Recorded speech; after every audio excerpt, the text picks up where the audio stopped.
Have you ever paused and asked yourself, why do I love the way I do? Why do I react the way I do in relationships? The truth is, while we all have the ability to grow and change, many of our emotional patterns were shaped long ago, often without us even realizing it. In today's video, I'll show you something that could dramatically shift how you experience love and connection. But trust me, you'll want to stay until the very end, because I'll reveal which of these love patterns is most at risk of falling into unhealthy, even toxic relationships. And if that applies to you, I have powerful resources to share. Since childhood, we develop unconscious habits about how we express and receive love. These habits follow us into adulthood and shape the very foundation of our relationships, sometimes for better, sometimes for worse. Renowned therapists Dr. Milan and K. Yurkovich have identified 5 common love patterns, or as they call them, love styles. Once you recognize them, you'll gain insight into why you might feel stuck, anxious, or misunderstood in love, and more importantly, how you can change it. Before we dive in, if you find this content helpful, please give this video a thumbs up, subscribe for more insightful videos, and feel free to share it with someone who may also need this. Let's begin. 1. The peacekeeper. Peacekeepers often grow up in families marked by frequent criticism or unpredictable emotions. Picture a child constantly monitoring a parent's mood, hoping to avoid conflict by being the perfect child. As adults, peacekeepers find themselves doing the same. Do you ever notice yourself softening your words or hiding how you really feel just to keep the peace?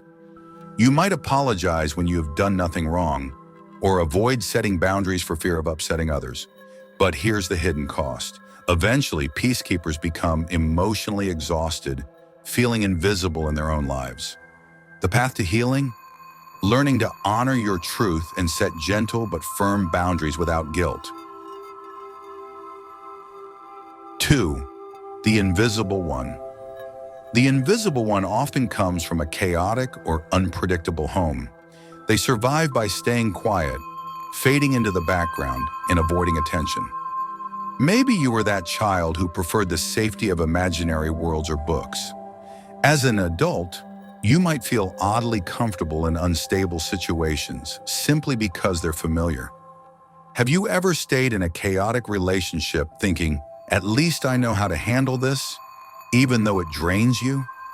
Healing starts with acknowledging that you deserve calm, reliable love, not just survival. 3. The protectors often grew up with very little emotional safety.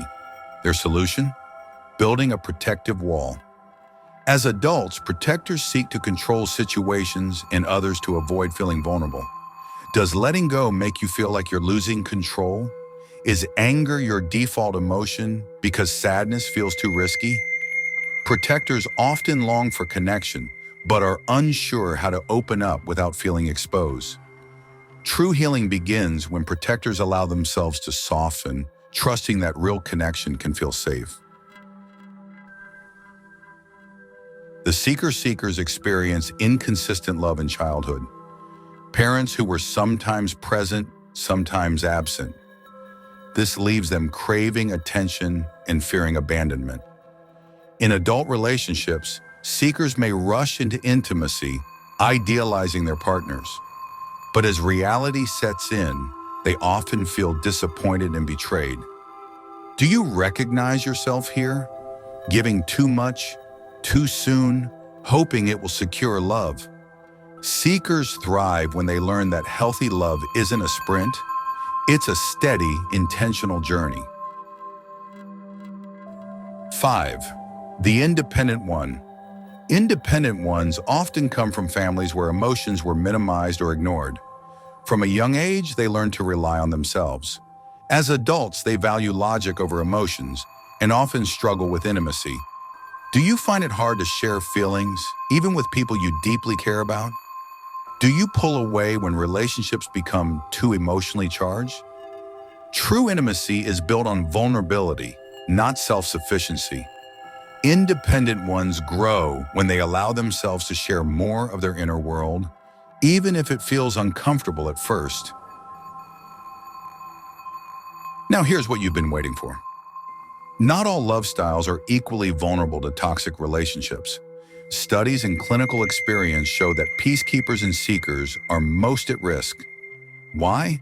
Because peacekeepers fear conflict and avoid standing up for themselves, while seekers desperately crave connection, often ignoring red flags just to feel loved.